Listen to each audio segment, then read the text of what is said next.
Para empezar, definamos qué es un sistema. Un sistema es un conjunto de órganos que en conjunto van a llevar a cabo un fin.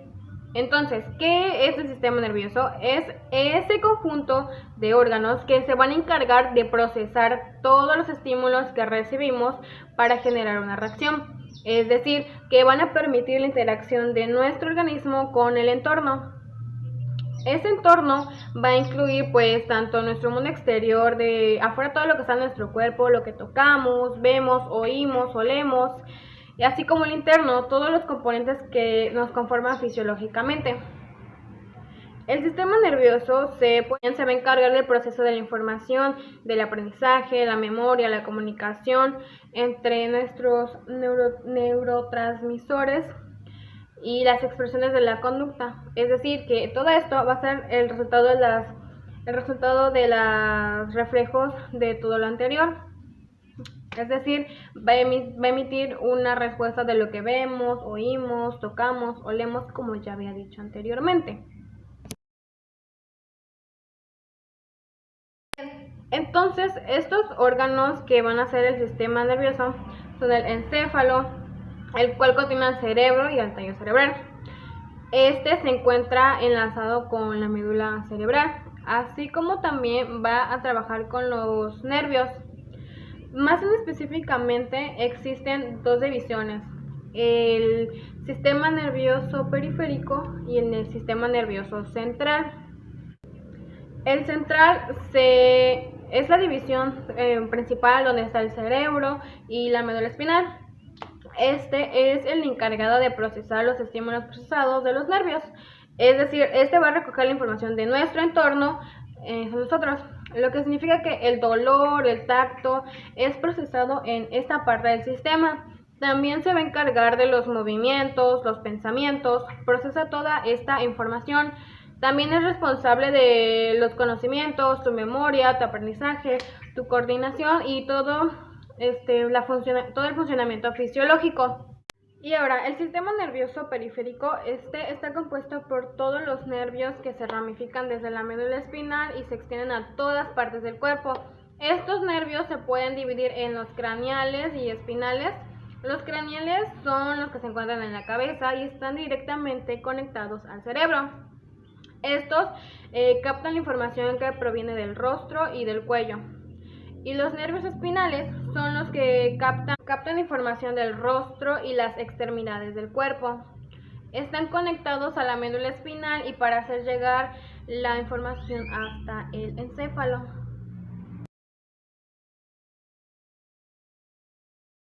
¿Cómo funciona esto? Bueno, pues existen tipos de células que son las unidades básicas del sistema nervioso.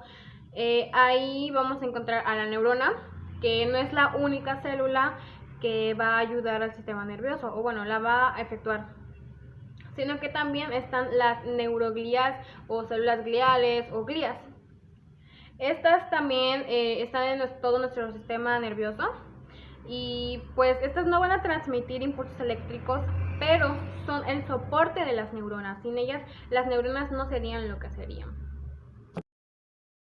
Entre las células gliales están los astrocitos, que son en forma de estrellas, están estrellados. Estos se van a encontrar en el sistema nervioso central y van a intervenir en la transmisión del impulso nervioso entre la neurona. Estas van a liberar moléculas que van a amplificar o disminuir el impulso nervioso. También estos son la principal fuente de glucosa en el cerebro, por lo cual estos van a regular también el flujo sanguíneo del cerebro, ya que si estamos trabajando una zona del cerebro con gran actividad, este astrocito va a aumentar este aporte de sangre para que pues haya una mejor acción. Los oligodendrocitos son estos que forman la mielina en el sistema nervioso periférico. Y bueno, pues el axón está cubierto por mielina, entonces, ¿quién va a recubrir? Las células de Schwann son estas células las que van a recubrir al axón y van a formar la mielina en el sistema nervioso periférico. Cuando se producen daños en los nervios, este va a intervenir generando una mielina y pues les va a ayudar a regenerarse. Por eso es que también son un soporte. Y por último, la microglía, que esta célula va a actuar como defensa del sistema nervioso y se va a encargar de deambular por el sistema nervioso en busca de un peligro, daño o lesión. Es como la célula inmunitaria para combatir. Cuando las neuronas envían un mensaje a otra neurona, envían una señal eléctrica por la longitud de su axón.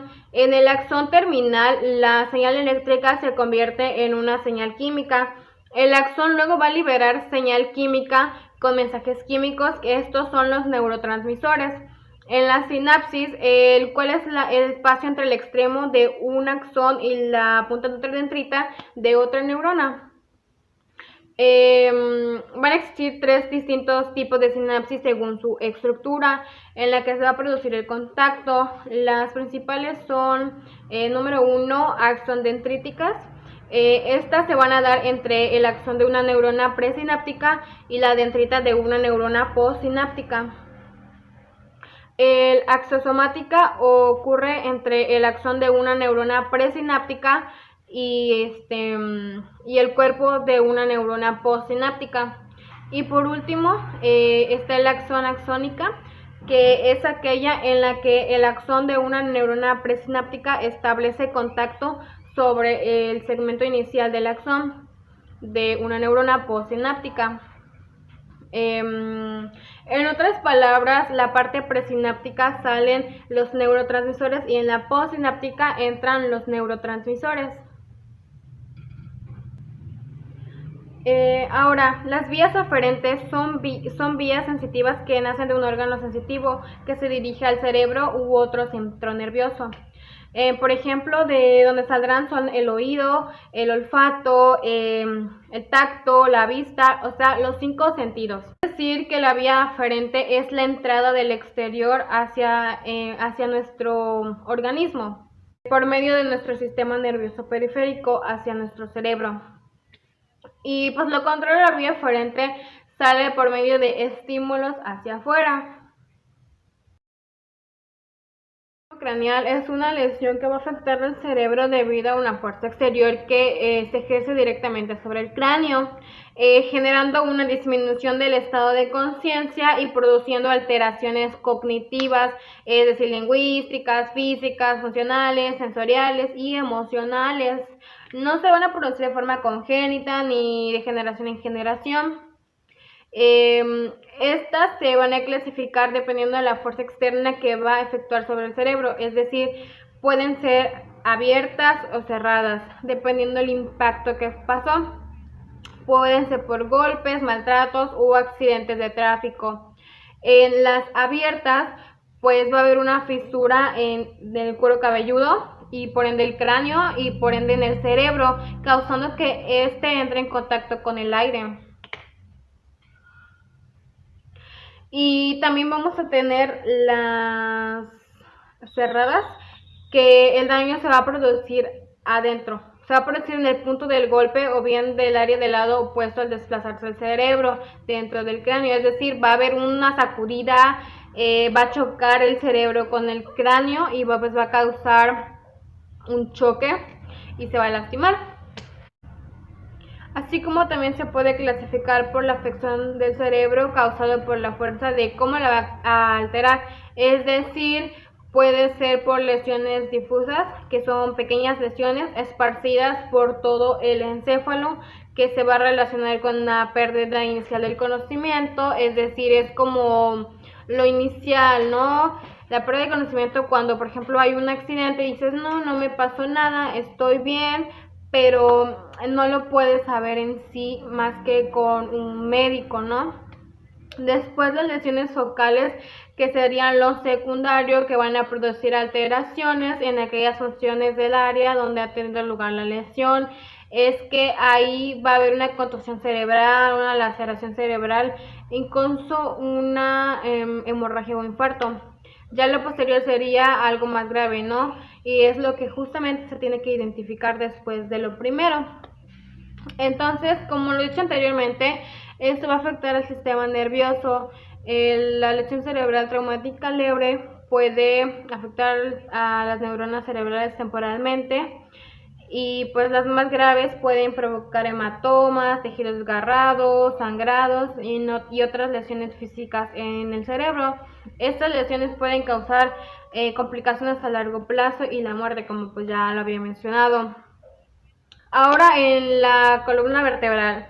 Estos traumatismos de la columna vertebral pueden producir lesiones que afectan a la médula espinal y las vértebras. A veces se van a ver afectados los nervios espinales y la anatomía de la columna. Estas lesiones pueden causar complicaciones a largo plazo y la muerte, como pues ya lo había mencionado. Ahora, en la columna vertebral. Estos traumatismos de la columna vertebral pueden producir lesiones que afectan a la médula espinal y las vértebras. A veces se van a ver afectados los nervios espinales y la anatomía de la columna vertebral. Estas pueden ser causadas por accidentes automovilísticos, caídas, deporte u agresiones.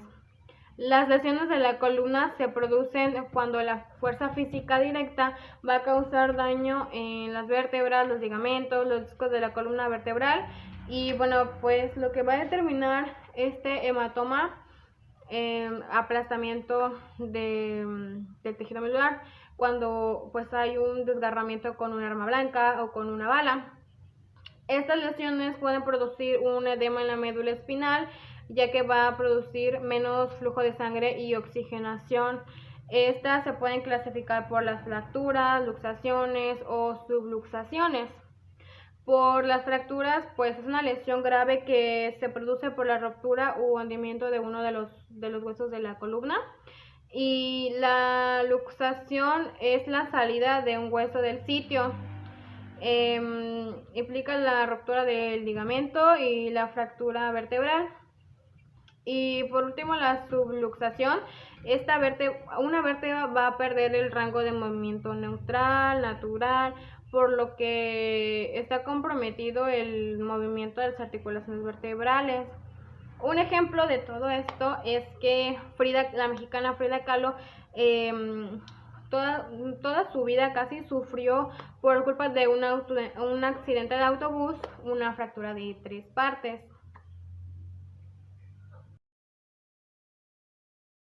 La placa neuronal es la zona de conexión que se establece entre un nervio tipo motor del sistema periférico con el músculo que va a realizar contracción y por ende va a realizar movimiento. Cuando las células nerviosas no son saludables, la comunicación entre el sistema nervioso y los músculos se van a romper, provocando una debilidad. Estos pueden ser causados por genética, autoinmunes o metabólicos. En ocasiones no se conocen las causas, así como podrían ser por una afección de una enfermedad previa. Estas afecciones son conocidas o asociadas a problemas sensitivos. Estas alteraciones las podemos asociar a las neuropatías, que son problemas de los nervios que producen dolor, adormecimiento y debilidad muscular en distintas partes del cuerpo. También vamos a encontrar las enfermedades neuromusculares, que se clasifican en distrofias musculares, miopatías congénitas, así como distrofia miotómica, así como enfermedades de la unión neuromuscular y amiotrofias. Por ejemplo, en las enfermedades de la unión neuromuscular sería la miastenia gravis, en el cual los nervios que se comunican con los músculos mediante la liberación de neurotransmisores que van a encajar con los receptores de los músculos, el sistema inmunitario va a producir anticuerpos que van a bloquear estos receptores de los músculos y para un neurotransmisor llamado acetilcolina. Con menos de esto, los músculos nerviosos van a producir menos señales nerviosas y van a producir una debilidad. Y por otro lado están las enfermedades amiotrofias espinales, que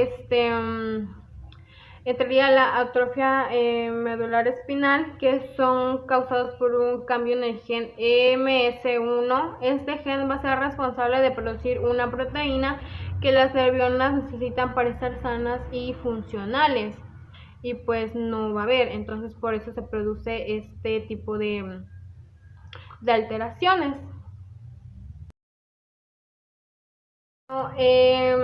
Esto es un grupo de trastornos que va a afectar la capacidad de una persona para moverse y mantener el equilibrio y la postura, así como también podría tener discapacidad intelectual.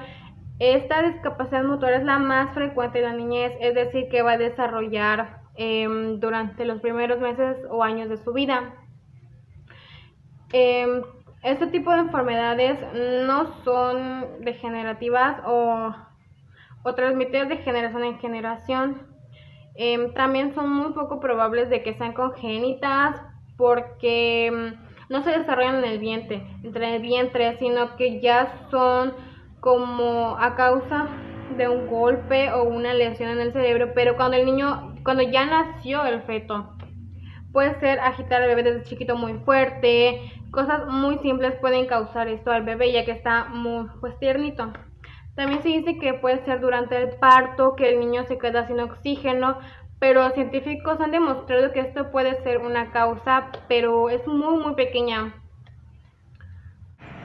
También podría ser los nacimientos prematuros, ya que no se puede desarrollar el tubo neural, si lo consideramos como congénita. Claro que van a haber casos que sí, pero no significa que todas ellas sean por esto. Unos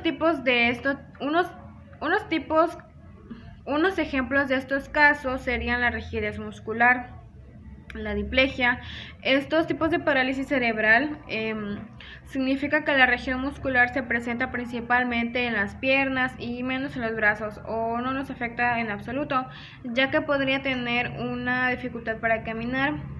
Y la rigidez de los músculos pues es porque está en la cadera y en las piernas, hace que se junten y pues se giren hacia adentro y se cruzan a la altura de las rodillas. También podremos encontrar la hemiplegia, que esos tipos de parálisis afectan a un solo miembro del cuerpo, por lo general más al brazo que a la pierna. Y la cuadriplegia, bueno, este tipo es el más grave, afecta a las 4 extremidades del cuerpo, tanto como la cara y el torso. Por lo general, estas no pueden caminar o tener otras capacidades del desarrollo, ya que tendrán discapacidad intelectual, problemas de visión, oído y habla. También existen por disnesia, que son movimientos involuntarios.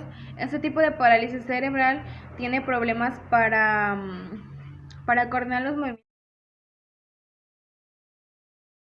Enfermedades congénitas son aquellas donde no hay material genético alterado. Esto quiere decir que no pueden ser transmitidas de generación en generación. Son aquellas que se presentan desde el nacimiento del bebé y que se deben a una alteración genética durante la gestación del feto. Un ejemplo es la anencefalia, que es la parte del cerebro y del cráneo que no se desarrollan como debe ser. Los bebés que lo padecen nacen sin vida o mueren al poco tiempo.